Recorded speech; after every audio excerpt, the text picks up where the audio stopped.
സകലത്തിന്റെയും സൃഷ്ടാവും പിതാവുമായ ദൈവത്തിന്റെയും കർത്താവായ യേശുക്രിസ്തുവിന്റെയും നാമത്തിൽ ഏവർക്കും സ്നേഹവന്ദനം. ഇന്ന് ഏപ്രിൽ 17. ഇന്ന് നമ്മൾ വായിക്കുന്ന ആദ്യത്തെ വായനാഭാഗം സംഖ്യാപുസ്തകം 36-ാം അധ്യായം. സംഖ്യാപുസ്തകം 36-ാം അധ്യായം 1-ാം വാക്യം മുതൽ. യോസേഫിന്റെ മക്കളുടെ കുടുംബങ്ങളിൽ മനശ്ശെയുടെ മകനായ മാഖീന്റെ മകനായ ഗിലെയാദിന്റെ മക്കളുടെ കുടുംബത്തലവന്മാർ അടുത്തു വന്ന് മോശയുടെയും ഇസ്രായേൽ മക്കളുടെ ഗോത്രപ്രധാനികളായ പ്രഭുക്കന്മാരുടെയും മുമ്പാകെ പറഞ്ഞത്: ഇസ്രായേൽ മക്കൾക്ക് ദേശം ചീട്ടിട്ട് അവകാശമായി കൊടുപ്പാൻ യഹോവ യജമാനനോട് കൽപ്പിച്ചു. ഞങ്ങളുടെ സഹോദരനായ സെലോഫഹാദിന്റെ അവകാശം അവന്റെ പുത്രിമാർക്ക് കൊടുപ്പാൻ യജമാനന് യഹോവയുടെ കൽപ്പന ഉണ്ടായി. എന്നാൽ അവർ ഇസ്രായേൽ മക്കളുടെ മറ്റു ഗോത്രങ്ങളിലെ പുരുഷന്മാരിൽ വല്ലവർക്കും ഭാര്യമാരായാൽ അവരുടെ അവകാശം ഞങ്ങളുടെ പിതാക്കന്മാരുടെ അവകാശത്തിൽ നിന്ന് വിട്ടുപോകുകയും അവർ ചേരുന്ന ഗോത്രത്തിന്റെ അവകാശത്തോട് കൂടുകയും ചെയ്യും. ഇങ്ങനെ അത് ഞങ്ങളുടെ അവകാശത്തിന്റെ ഓഹരിൽ നിന്ന് പൊയ്പോകും. ഇസ്രായേൽ മക്കളുടെ യോബേൽ സംവത്സരം വരുമ്പോൾ അവരുടെ അവകാശം അവർ ചേരുന്ന ഗോത്രത്തിന്റെ അവകാശത്തോട് കൂടുകയും അങ്ങനെ അവരുടെ അവകാശം ഞങ്ങളുടെ പിതൃഗോത്രത്തിന്റെ അവകാശത്തിൽ നിന്ന് വിട്ടുപോകുകയും ചെയ്യും. അപ്പോൾ മോശ യഹോവയുടെ വചനപ്രകാരം ഇസ്രായേൽ മക്കളോട് കൽപ്പിച്ചത്: യോസേഫിന്റെ പുത്രന്മാരുടെ ഗോത്രം പറഞ്ഞത് ശരി തന്നെ. യഹോവ സെലോഫഹാദിന്റെ പുത്രിമാരെ കുറിച്ച് കൽപ്പിക്കുന്ന കാര്യം എന്തെന്നാൽ, അവർ തങ്ങൾക്ക് ബോധിച്ചവർക്ക് ഭാര്യമാരായിരിക്കട്ടെ, എങ്കിലും തങ്ങളുടെ പിതൃഗോത്രത്തിലെ കുടുംബത്തിലുള്ളവർക്ക് മാത്രമേ ആകാവൂ. ഇസ്രായേൽ മക്കളുടെ അവകാശം ഒരു ഗോത്രത്തിൽ നിന്ന് മറ്റൊരു ഗോത്രത്തിലേക്ക് മാറരുത്. ഇസ്രായേൽ മക്കളിൽ ഓരോരുത്തൻ താന്താന്റെ പിതൃഗോത്രത്തിന്റെ അവകാശത്തോട് ചേർന്നിരിക്കണം. ഇസ്രായേൽ മക്കൾ ഓരോരുത്തൻ താന്താന്റെ പിതാക്കന്മാരുടെ അവകാശം കൈവശമാക്കേണ്ടതിന് ഇസ്രായേൽ മക്കളുടെ ഓരോ ഗോത്രത്തിലും അവകാശം ലഭിക്കുന്ന ഏത് കന്യകയും തന്റെ പിതൃഗോത്രത്തിലെ ഒരു കുടുംബത്തിൽ ഒരുത്തനും ഭാര്യയാകണം. അങ്ങനെ അവകാശം ഒരു ഗോത്രത്തിൽ നിന്ന് മറ്റൊരു ഗോത്രത്തിലേക്ക് മാറാതെ ഇസ്രായേൽ മക്കളുടെ ഗോത്രങ്ങളിൽ ഓരോരുത്തൻ താന്താന്റെ അവകാശത്തോട് ചേർന്നിരിക്കണം. യഹോവ മോശയോട് കൽപ്പിച്ചതുപോലെ സെലോഫഹാദിന്റെ പുത്രിമാർ ചെയ്തു. സെലോഫഹാദിന്റെ പുത്രിമാരായ മഹ്ള, തിർസ, ഹൊഗ്ള, മിൽക്ക, നോവ എന്നിവർ തങ്ങളുടെ അപ്പന്റെ സഹോദരന്മാരുടെ പുത്രന്മാർക്ക് ഭാര്യമാരായി. യോസേഫിന്റെ മകനായ മനശ്ശെയുടെ പുത്രന്മാരുടെ കുടുംബങ്ങളിൽ അവർ ഭാര്യമാരാകുകയും അവരുടെ അവകാശം അവരുടെ പിതൃ കുടുംബത്തിന്റെ ഗോത്രത്തിൽ തന്നെ ഇരിക്കുകയും ചെയ്തു. എരിഹോവിനെതിരെ യോർദാനരികെ മോവാബ് സമഭൂമിയിൽ വെച്ച് യഹോവ മോശ മുഖാന്തരം ഇസ്രായേൽ മക്കളോട് കൽപ്പിച്ച കൽപ്പനകളും വിധികളും ഇവ തന്നെ. ഇന്ന് നമ്മൾ വായിക്കുന്ന രണ്ടാമത്തെ വായനാഭാഗം സദൃശ്യവാക്യങ്ങൾ 27-ാം അധ്യായം. സദൃശ്യവാക്യങ്ങൾ 27-ാം അധ്യായം 1-ാം വാക്യം മുതൽ. നാളത്തെ ദിവസം ചൊല്ലി പ്രശംസിക്കരുത്. ഒരു ദിവസം എന്തെല്ലാം സംഭവിക്കും എന്ന് അറിയുന്നില്ലല്ലോ. നിന്റെ വായല്ല മറ്റൊരുത്തൻ, നിന്റെ അധരമല്ല വേറൊരുത്തൻ നിന്നെ സ്തുതിക്കട്ടെ. കല്ല് ഘനമുള്ളതും മണൽ ഭാരമുള്ളതും ആകുന്നു. ഒരു ഭോഷന്റെ നീരസമോ ഇവ രണ്ടിലും ഘനമേറിയത്. ക്രോധം ക്രൂരവും കോപം പ്രളയവുമാകുന്നു. ജാരസംഖ്യയുടെ മുമ്പിലോ ആർക്കു നിൽക്കാം? മറഞ്ഞ സ്നേഹത്തിലും തുറന്ന ശാസന നല്ലത്. സ്നേഹിതൻ വരുത്തുന്ന മുറിവുകൾ വിശ്വസ്തതയുടെ ഫലം. ശത്രുവിന്റെ ചുംബനങ്ങളോ കണക്കിലധികം. തിന്നു തൃപ്തനായവൻ തേൻകട്ടയും ചവിട്ടിക്കളയുന്നു. വിശപ്പുള്ളവനോ കയ്പുള്ളതൊക്കെയും മധുരം. കൂടുവിട്ടലയുന്ന പക്ഷിയും നാടുവിട്ടുഴലുന്ന മനുഷ്യനും ഒരുപോലെ. തൈലവും ധൂപവും ഹൃദയത്തെ സന്തോഷിപ്പിക്കുന്നു. ഹൃദയാലോചനയുള്ള സ്നേഹിതന്റെ മാധുര്യവും അങ്ങനെ തന്നെ. നിന്റെ സ്നേഹിതനെയും അപ്പന്റെ സ്നേഹിതനെയും ഉപേക്ഷിക്കരുത്. തന്റെ കഷ്ടകാലത്ത് സഹോദരന്റെ വീട്ടിൽ പോവുകയും അരുത്. ദൂരത്തെ സഹോദരനിലും സമീപത്തെ അയൽക്കാരൻ നല്ലത്. മകനെ, എന്നെ നിന്ദിക്കുന്നവനോട് ഞാൻ ഉത്തരം പറയേണ്ടതിന് നീ ജ്ഞാനിയായി എന്റെ ഹൃദയത്തെ സന്തോഷിപ്പിക്കാം. വിവേകമുള്ളവൻ അനർത്ഥം കണ്ട് ഒളിച്ചുകൊള്ളുന്നു. അല്പബുദ്ധികളോ നേരെ ചെന്ന് ഛേദപ്പെടുന്നു. അന്യന് വേണ്ടി ജാമ്യം നിൽക്കുന്നവന്റെ വസ്ത്രം എടുത്തുകൊള്ളുക. പരസ്ത്രീക്ക് വേണ്ടി ഉത്തരവാദിയാകുന്നവനോട് പണയം വാങ്ങുക.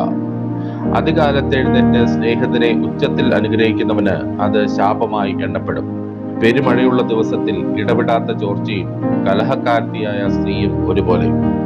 അവളെ ഒതുക്കുവാൻ നോക്കുന്നവൻ കാറ്റിനെ ഒതുക്കുവാൻ നോക്കുന്നു. അവന്റെ വലം കൈകൊണ്ട് എണ്ണയെ പിടിപ്പാൻ പോകുന്നു. ഇരുമ്പ് ഇരുമ്പിന് മൂർച്ച കൂട്ടുന്നു. മനുഷ്യൻ മനുഷ്യന് മൂർച്ച കൂട്ടുന്നു. അത്തി കാക്കുന്നവൻ അതിന്റെ പഴം തിന്നും. യജമാനെ സൂക്ഷിക്കുന്നവൻ ബഹുമാനിക്കപ്പെടും. വെള്ളത്തിൽ മുഖത്തിനൊത്തവണ്ണം മുഖത്തെ കാണുന്നു. മനുഷ്യൻ തന്റെ ഹൃദയത്തിനൊത്തവണ്ണം മനുഷ്യനെ കാണുന്നു. പാതാളത്തിനും നരകത്തിനും ഒരിക്കലും തൃപ്തി വരുന്നില്ല. മനുഷ്യന്റെ കണ്ണിനും ഒരിക്കലും തൃപ്തി വരുന്നില്ല. വെള്ളിക്ക് പുടവും പൊന്നിന് മൂശയും ശോധന, മനുഷ്യനോ അവന്റെ പ്രശംസ. ഭോഷനെ ഉരലിൽ ഇട്ട് ഉലക്ക കൊണ്ട് അവിൽ പോലെ ഇടിച്ചാലും അവന്റെ ഭോഷത്വം വിട്ടുമാറുകയില്ല. നിന്റെ ആടുകളുടെ അവസ്ഥ അറിവാൻ ജാഗ്രതയായിരിക്കുക. നിന്റെ കന്നുകാലികളിൽ നന്നായി ദൃഷ്ടിവെക്കുക. സമ്പത്ത് എന്നേക്കും ഇരിക്കുന്നതല്ലോ. കിരീടം തലമുറ തലമുറയോളം ഇരിക്കുമോ? പുല്ല് ചെത്തി കൊണ്ടുപോകുന്നു, ഇളം പുല്ല് മുളച്ചു വരുന്നു, പർവ്വതങ്ങളിലെ സസ്യങ്ങളെ സ്വീകരിക്കുന്നു. കുഞ്ഞാടുകൾ നിന്റെ ഉടുപ്പിനും കോലാടുകൾ നിലത്തിന്റെ വിലയ്ക്കും ഉതകും. കോലാടുകളുടെ പാൽ നിന്റെ ആഹാരത്തിനും നിന്റെ ഭവനക്കാരുടെ അഹോവൃത്തിക്കും നിന്റെ ദാസിമാരുടെ ഉപജീവനത്തിനും മതിയാകും. ഇന്ന് നമ്മൾ വായിക്കുന്ന മൂന്നാമത്തെ വായനാഭാഗം യോഹന്നാൻ എഴുതിയ സുവിശേഷം 9ഉം 10ഉം അധ്യായങ്ങൾ. യോഹന്നാൻ എഴുതിയ സുവിശേഷം 9-ാം അധ്യായം 1-ാം വാക്യം മുതൽ. യേശു കടന്നു പോകുമ്പോൾ പിറവിയിലെ കുരുടനായ ഒരു മനുഷ്യനെ കണ്ടു. അവന്റെ ശിഷ്യന്മാർ അവനോട്, റബ്ബി, ഇവൻ കുരുടനായി പിറക്കത്തക്കവണ്ണം ആർ പാപം ചെയ്തു, ഇവനോ ഇവന്റെ അമ്മയപ്പന്മാരോ എന്ന് ചോദിച്ചു. അതിന് യേശു, അവനെങ്കിലും അവന്റെ അമ്മയപ്പന്മാരെങ്കിലും പാപം ചെയ്തിട്ടല്ല, ദൈവപ്രവൃത്തി അവങ്കൽ വെളിവാകേണ്ടതിനത്രേ. എന്നെ അയച്ചവന്റെ പ്രവൃത്തി പകൽ ഉള്ളിടത്തോളം നാം ചെയ്യേണ്ടതാകുന്നു. ആർക്കും പ്രവർത്തിച്ചുകൂടാത്ത രാത്രി വരുന്നു. ഞാൻ ലോകത്തിലിരിക്കുമ്പോൾ ലോകത്തിന്റെ വെളിച്ചമാകുന്നു എന്ന് ഉത്തരം പറഞ്ഞു. ഇങ്ങനെ പറഞ്ഞിട്ട് അവൻ നിലത്ത് തുപ്പി തുപ്പൽ കൊണ്ട് ചേറുണ്ടാക്കി ചേറ് അവന്റെ കണ്ണിന്മേൽ പൂശി, നീ ചെന്ന് ശിലോഹാം കുളത്തിൽ കഴുകുക എന്ന് അവനോട് പറഞ്ഞു. ശിലോഹാം എന്നതിന് അയക്കപ്പെട്ടവൻ എന്നർത്ഥം. അവൻ പോയി കഴുകി കണ്ണ് കാണുന്നവനായി മടങ്ങി വന്നു. അയൽക്കാരും അവനെ മുമ്പേ ഇരക്കുന്നവനായി കണ്ടവരും, ഇവനല്ലയോ അവിടെ ഇരുന്ന് ഭിക്ഷ യാചിച്ചവൻ എന്ന് പറഞ്ഞു. അവൻ തന്നെ എന്ന് ചിലരും, അല്ല അവനെ പോലെയുള്ളവൻ എന്ന് മറ്റു ചിലരും പറഞ്ഞു. ഞാൻ തന്നെ എന്ന് അവൻ പറഞ്ഞു. അവർ അവനോട്, നിന്റെ കണ്ണ് തുറന്നത് എങ്ങനെയെന്ന് ചോദിച്ചതിന് അവൻ, യേശു എന്നു പേരുള്ള മനുഷ്യൻ ചേറുണ്ടാക്കി എന്റെ കണ്ണിന്മേൽ പൂശി, ശിലോഹാം കുളത്തിൽ ചെന്ന് കഴുകുക എന്ന് എന്നോട് പറഞ്ഞു. ഞാൻ പോയി കഴുകി കാഴ്ച പ്രാപിച്ചു എന്ന് ഉത്തരം പറഞ്ഞു. അവൻ എവിടെയെന്ന് അവർ അവനോട് ചോദിച്ചതിന് ഞാൻ അറിയുന്നില്ല എന്ന് അവൻ പറഞ്ഞു. കുരുടനായിരുന്നവനെ അവർ പരീശന്മാരുടെ അടുക്കൽ കൊണ്ടുപോയി. യേശു ചേറുണ്ടാക്കി അവന്റെ കണ്ണ് തുറന്നത് ശബത്ത് നാളിൽ ആയിരുന്നു. അവൻ കാഴ്ച പ്രാപിച്ചത് എങ്ങനെയെന്ന് പരീശന്മാരും അവനോട് ചോദിച്ചു. അവൻ അവരോട്, അവൻ എന്റെ കണ്ണിന്മേൽ ചേറ് തേച്ചു, ഞാൻ കഴുകി കാഴ്ച പ്രാപിച്ചിരിക്കുന്നു എന്ന് പറഞ്ഞു. പരീശന്മാരിൽ ചിലർ, ഈ മനുഷ്യൻ ശബത്ത് പ്രമാണിക്കായിക്കൊണ്ട് ദൈവത്തിന്റെ അടുക്കൽ നിന്ന് വന്നവനല്ല എന്ന് പറഞ്ഞു. മറ്റു ചിലർ, പാപിയായൊരു മനുഷ്യന് ഇങ്ങനെയുള്ള അടയാളങ്ങൾ ചെയ്യുവാൻ എങ്ങനെ കഴിയും എന്ന് പറഞ്ഞു. അങ്ങനെ അവരുടെ ഇടയിൽ ഒരു ഭിന്നത ഉണ്ടായി. അവർ പിന്നെയും കുരുടനോട്, നിന്റെ കണ്ണ് തുറന്നതുകൊണ്ട് നീ അവനെക്കുറിച്ച് എന്ത് പറയുന്നു എന്ന് ചോദിച്ചതിന് അവൻ ഒരു പ്രവാചകൻ എന്ന് അവൻ പറഞ്ഞു. കാഴ്ച പ്രാപിച്ചവന്റെ അമ്മയപ്പന്മാരെ വിളിച്ച് ചോദിക്കുവോളം അവൻ കുരുടനായിരുന്നു എന്നും കാഴ്ച പ്രാപിച്ചു എന്നും യഹൂദന്മാർ വിശ്വസിച്ചില്ല. കുരുടനായി ജനിച്ചു എന്ന് നിങ്ങൾ പറയുന്ന നിങ്ങളുടെ മകൻ ഇവൻ തന്നെയോ? എന്നാൽ അവന് ഇപ്പോൾ കണ്ണ് കാണുന്നത് എങ്ങനെയെന്ന് അവർ അവരോട് ചോദിച്ചു. അവന്റെ അമ്മയപ്പന്മാർ, ഇവൻ ഞങ്ങളുടെ മകനെന്നും കുരുടനായി ജനിച്ചവനെന്നും ഞങ്ങൾ അറിയുന്നു, എന്നാൽ കണ്ണ് കാണുന്നത് എങ്ങനെയെന്ന് അറിയുന്നില്ല. അവന്റെ കണ്ണ് ആർ തുറന്നു എന്നും അറിയുന്നില്ല. അവനോട് ചോദിപ്പിൻ, അവന് പ്രായമുണ്ടല്ലോ, അവൻ തന്നെ പറയും എന്ന് ഉത്തരം പറഞ്ഞു. യഹൂദന്മാരെ ഭയപ്പെടുക കൊണ്ടത്രേ അവന്റെ അമ്മയപ്പന്മാർ ഇങ്ങനെ പറഞ്ഞത്.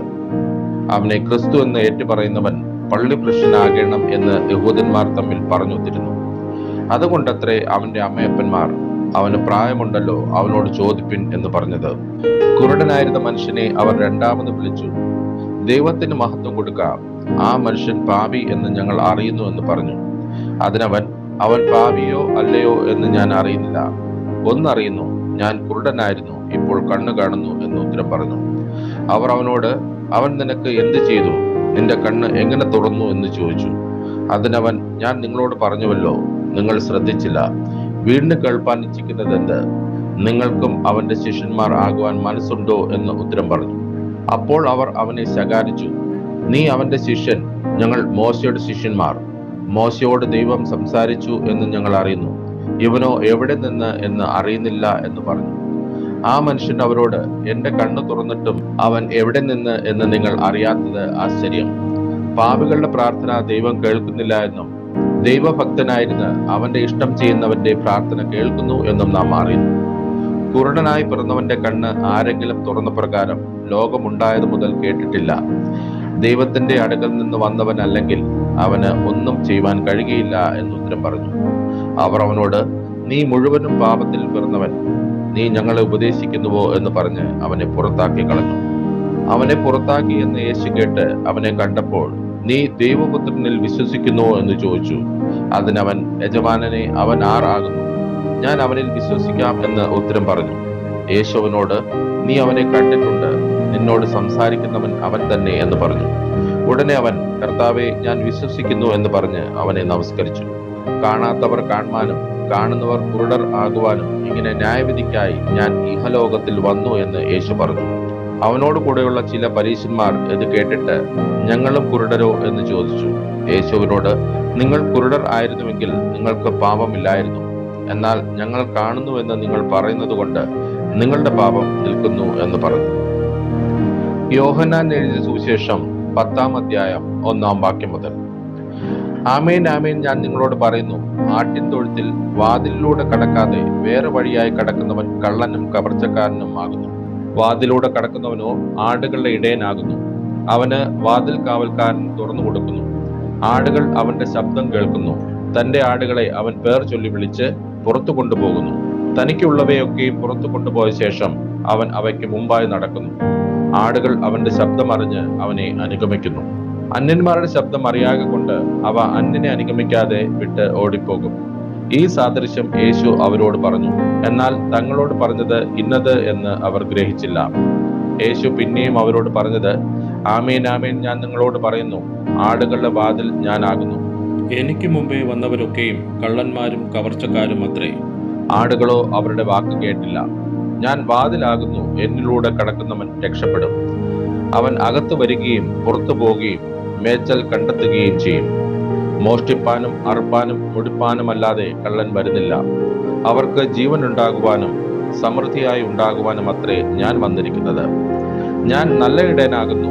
നല്ല ഇടയൻ ആടുകൾക്ക് വേണ്ടി തന്റെ ജീവനെ കൊടുക്കുന്നു. ഇടയനും ആടുകളുടെ ഉടമസ്ഥനുമല്ലാത്ത കൂലിക്കാരൻ ചെന്നായി വരുന്നത് കണ്ട് ആടുകളെ വിട്ട് ഓടിക്കളയുന്നു. ചെന്നായി അവയെ പിടിക്കുകയും ചിഹ്നിച്ചു കളയുകയും ചെയ്യുന്നു. അവൻ കൂലിക്കാരനും ആടുകളെ കുറിച്ച് വിചാരമില്ലാത്തവനുമല്ലോ. ഞാൻ നല്ല ഇടയൻ. പിതാവ് എന്നെ അറിയുകയും ഞാൻ പിതാവിനെ അറിയുകയും ചെയ്യുന്നത് പോലെ ഞാൻ എനിക്കുള്ളവയെ അറിയുകയും എനിക്കുള്ളവ എന്നെ അറിയുകയും ചെയ്യുന്നു. ആടുകൾക്ക് വേണ്ടി ഞാൻ എൻ്റെ ജീവനെ കൊടുക്കുന്നു. ഈ തൊഴുത്തിൽ ഉൾപ്പെടാത്ത വേറെ ആടുകൾ എനിക്കുണ്ട്. അവയെ ഞാൻ നടത്തേണ്ടതാകുന്നു. അവ എൻ്റെ ശബ്ദം കേൾക്കും. ഒരു ആട്ടിൻകൂട്ടവും ഒരു ഇടയനും ആകും. എന്റെ ജീവനെ വീണ്ടും പ്രാപിക്കേണ്ടതിന് ഞാൻ അതിനെ കൊടുക്കുന്നത് കൊണ്ട് പിതാവ് എന്നെ സ്നേഹിക്കുന്നു. ആരും അതിനെ എന്നോട് എടുത്തു കളയുന്നില്ല, ഞാൻ തന്നെ അതിനെ കൊടുക്കുന്നു. അതിനെ കൊടുപ്പാൻ എനിക്ക് അധികാരമുണ്ട്, വീണ്ടും പ്രാപിപ്പാനും അധികാരമുണ്ട്. ഈ കൽപ്പന എന്റെ പിതാവിങ്കിൽ നിന്ന് എനിക്ക് ലഭിച്ചിരിക്കുന്നു.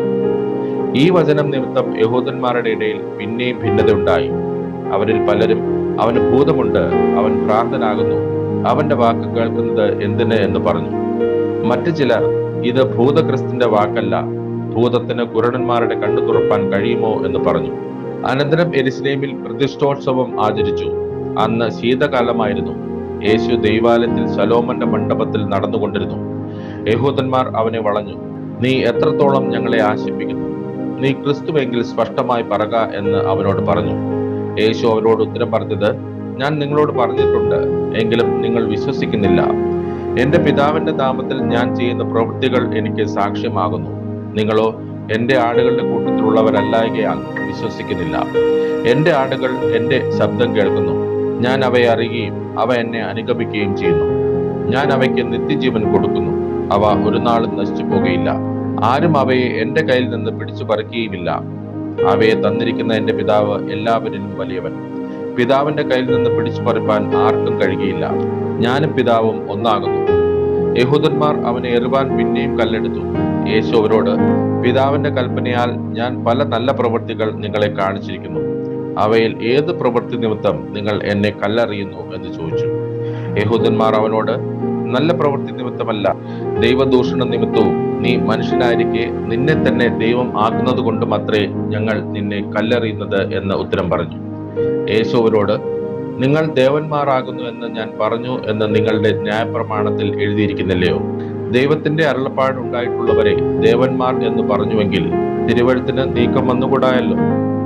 ഞാൻ ദൈവത്തിന്റെ പുത്രൻ എന്ന് പറഞ്ഞതുകൊണ്ട് നീ ദൈവദൂഷണം പറയുന്നുവെന്ന് പിതാവ് വിശുദ്ധീകരിച്ച് ലോകത്തിൽ അയച്ചവനോട് നിങ്ങൾ പറയുന്നുവോ? ഞാൻ എന്റെ പിതാവിന്റെ പ്രവൃത്തി ചെയ്യുന്നില്ലെങ്കിൽ എന്നെ വിശ്വസിക്കേണ്ട. ചെയ്യുന്നുവെങ്കിലോ എന്നെ വിശ്വസിക്കാതിരുന്നാലും പിതാവ് എന്നിലും ഞാൻ പിതാവിലും എന്ന് നിങ്ങൾ ഗ്രഹിച്ചറിയേണ്ടത് പ്രവൃത്തിയെ വിശ്വസിപ്പിൻ. അവർ അവനെ പിന്നെയും പിടിപ്പാൻ നോക്കി. അവനോ അവരുടെ കയ്യിൽ നിന്ന് ഒഴിഞ്ഞുപോയി. അവൻ യോർദാൻ അക്കരെ യോഹന്നാൻ ആദിയിൽ സ്നാനം കഴിപ്പിച്ചു കൊണ്ടിരുന്ന സ്ഥലത്ത് പിന്നെയും ചെന്ന് അവിടെ പാർത്തു. പലരും അവന്റെ അടുക്കൽ വന്നു. യോഹന്നാൻ അടയാളം ഒന്നും ചെയ്തിട്ടില്ല, എന്നാൽ ഇവനെക്കുറിച്ച് യോഹന്നാൻ പറഞ്ഞതൊക്കെയും സത്യമായിരുന്നു എന്ന് പറഞ്ഞു. അവിടെ പലരും അവനിൽ വിശ്വസിച്ചു.